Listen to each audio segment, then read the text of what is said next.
I'm your host, Annie Bowles, and this is News du Jour.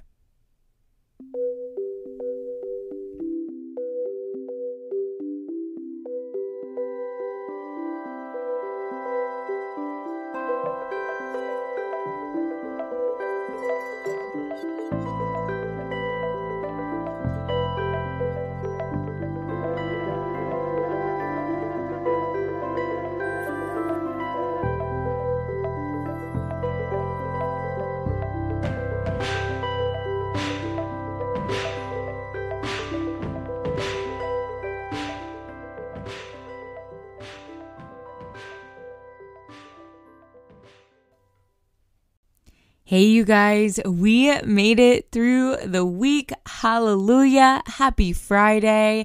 I hope if you are in the Oklahoma City area that you're planning to join us for girls' night out tonight. Whew, I don't know about you guys, but I could use a drink. So free glass of champagne on me for everyone who attends. And it's again at Black Walnut, 7 p.m. Oklahoma City girls, let's blow off some steam. Let's dance the night away. Let's go have some fun. So first up for today, so shit is getting even more nutty over in the Trump camp. We have a few new updates for you guys that stand to be pretty profound in the story arch of Donald Trump's political career. Let's get into them. So first up, the Supreme Court rejected Trump's bid to have them intervene on the Mar-a-Lago case. And what's more, they did so with a one-sentence answer that was very cold, very dry, and offered zero explanation. They said, quote, "The application to vacate the stay entered by the United States Court of Appeals for the 11th Circuit on September 21st, 2022, presented to Justice Thomas and by him referred to the court, is denied." End quote. That's all they said. And no one dissented, which means all of the justices agreed on this. It's kind of a big slap in the face to Donald Trump, who is cozy with a number of the justices. I mean, he had to know it was a long shot, though, and he was probably just kind of killing time. But the longer he wastes everyone's time, the more money he is spending on expensive attorneys, and his businesses are kind of frozen in a sense because of all the litigation. So it's a lot. And that leads me to my next update on Trump. He formed a new company. So the Trump Organization 2, you guys, that's the actual name of it. I cannot make this shit up, you guys. In the midst of all his big box name brand being investigated, he thought, maybe I could just start things up again under a new banner. Trump 2. Not the case, man. He is under way too much of a microscope right now to get away with something that transparent. His business dealings are being investigated 6 ways to Sunday by both the New York and Manhattan DA's offices and potentially the Justice Department as well. And they're playing things pretty close to the chest right now. But he did opt to create this new business in the state of Delaware, likely because of those investigations going on in New York. This may be his Trumpian, not so subtle way of giving Letitia James the finger. It certainly seems that Trump feels he can wiggle his way out of the charges, move his money out of state, and simply leave New York a shell of a company to pick apart in court. But Miss James hopped right on it, y'all, and asked the judge to appoint someone to oversee the Trump businesses for the time being and make sure that he doesn't transfer assets out of state to avoid accountability for potential financial crimes. The judge is still reviewing this request. But meanwhile, somebody else is knocking on Trump's door and asking him to come down for a couple questions. President Trump has been subpoenaed, you guys.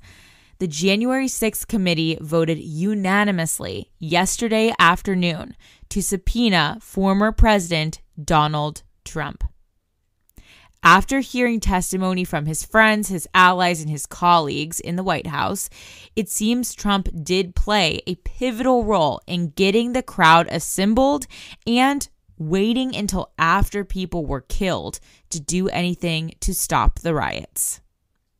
So the committee is interested in getting his side of things on the record. What did he think was going on that day? But at the end of the day, he will likely never appear before them because he's known to tie things up in these lengthy legal ping pong matches. And even if he did show, it's still possible for him to take the fifth and decline to answer any questions. So the subpoena may not do much, realistically speaking. But the fact that they were willing to subpoena a former president points to how confident they feel in their case against him. And for our next story today, we are discussing a resolution in the Alex Jones case. You guys, this is huge and really crazy. A jury in Connecticut awarded the families of Sandy Hook victims nearly $1 billion, y'all, with a B. Huge. Alex Jones does not have this kind of money, but it does set a clear precedent for those who spread blatant lies online. Do so at your own peril. And if you guys remember, Alex Jones actually claimed that the Sandy Hook Elementary School shooting was a government-sponsored hoax and that everyone there were paid actors.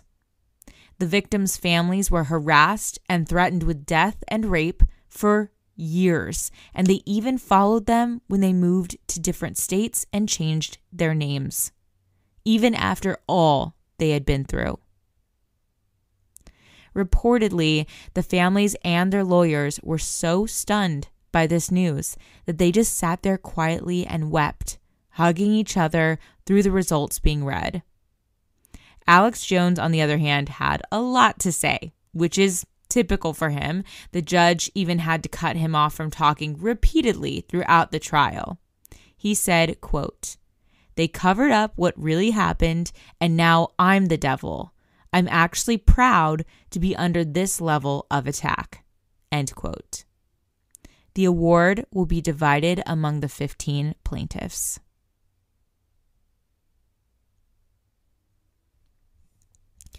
And lastly for today, I have to issue a content warning on this story. So this story involves the police killing of a Black woman.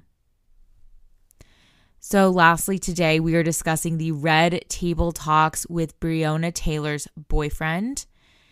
Okay, so I had to cover this story today, you guys, because damn is it important.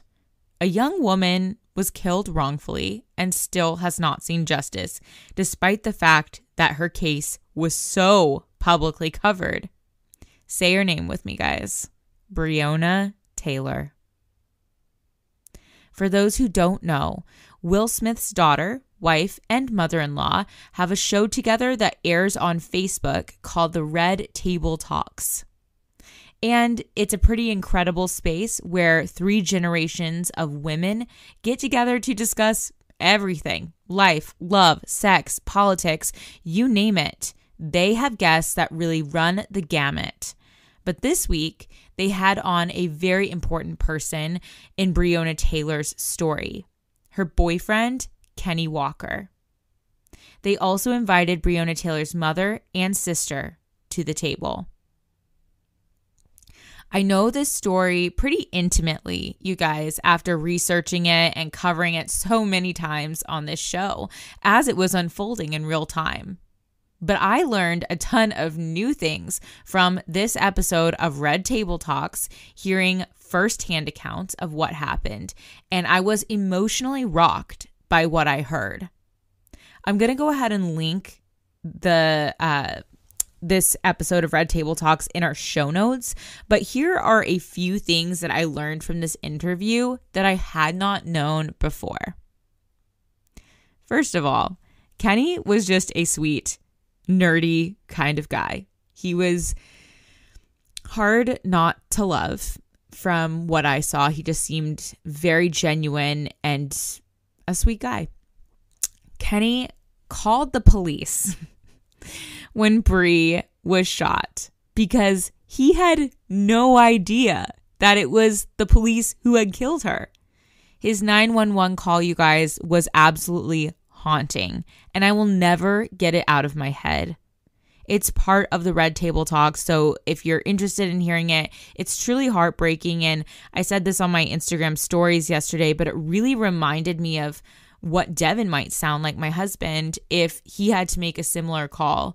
I mean, he was crying out for help and for God and just emotionally distraught. You can hear it, and it was heart-wrenching. Additionally, Kenny and Bree called out "who's there" loudly and a number of times before the police busted down the door, and they never got a response. And they were within earshot. Police commented about Kenny not being shot, and this was horrifying. They said, "Oh, you're not shot?" And he said, "No." And the police officer said, "That's unfortunate."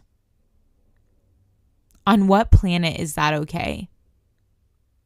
Additionally, you can hear them saying, "she's done," when they saw Breonna, and stepping over her dead body rather than trying to help her or taking a pulse or anything of that nature, and they laughed as they did so. Kenny found out that Breonna was dead from the TV at the police station. Police sent Breonna Taylor's mother to the hospital to look for her, knowing full well that she was lying dead inside the home. The man who shot the most at Breonna said on air that he didn't even really remember shooting at all, that he kind of blacked out during this time. There were over 30 rounds shot in total at her, you guys. Another cop heard the gunfire from the police and blindly fired into a window with curtains drawn. Why on earth? Why on earth? Makes absolutely no sense. Bree's ex-boyfriend, who was the source of all of this, was actually arrested before they even carried out this fake warrant just 10 miles away from her home. Kenny was actually unable to attend Breonna's funeral because he was in jail being charged with an attempted murder of a police officer. He wasn't even cleared until a whole year later. He is the only person to have served jail time in this case. A big reason why this episode came out now, you guys, way after the fact, is because police officers have finally admitted that they made up facts in order to obtain a warrant for Breonna's home. They lied. They've now admitted to that. There was no connection between her and drugs or Kenny and drugs. And now the world knows it for sure. 4 police officers now face a number of federal charges in connection to Bree's case. Things like civil rights violations, unlawful conspiracies, unconstitutional use of force, and obstruction. One of them, Kelly Goodlett, praise be, has already pled guilty. Let's hope that there can be some actual accountability in this case for a young woman who lost her life over absolutely nothing. And that is the news du jour. Today, I wanted to leave you guys with the quote, "Being honest may not get you a lot of friends, but it'll get you the right ones." If you enjoyed this episode, please consider becoming a patron of our podcast. For $7.99 a month, you can unlock tons of perks like breaking news text messages so that you're never out of the loop. Tons of bonus episodes are already up there ready for you to binge, and a discussion board full of networking opportunities and much more. Go to www.patreon.com/sugarfree media today to become a patron. This is the best way to support our show.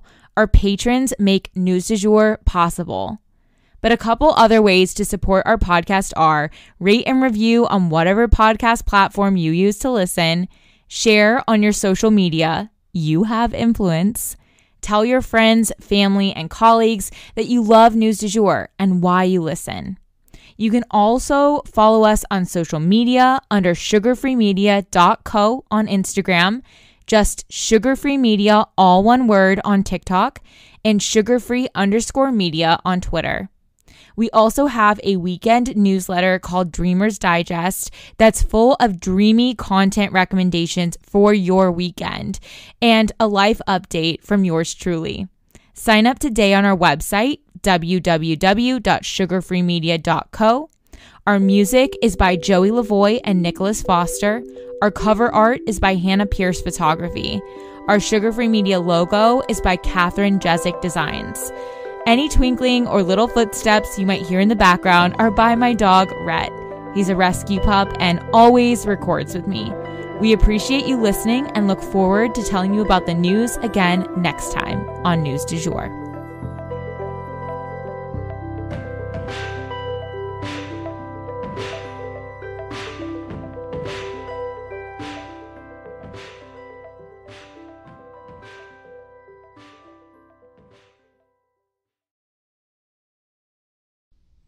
Broadcasting from Oklahoma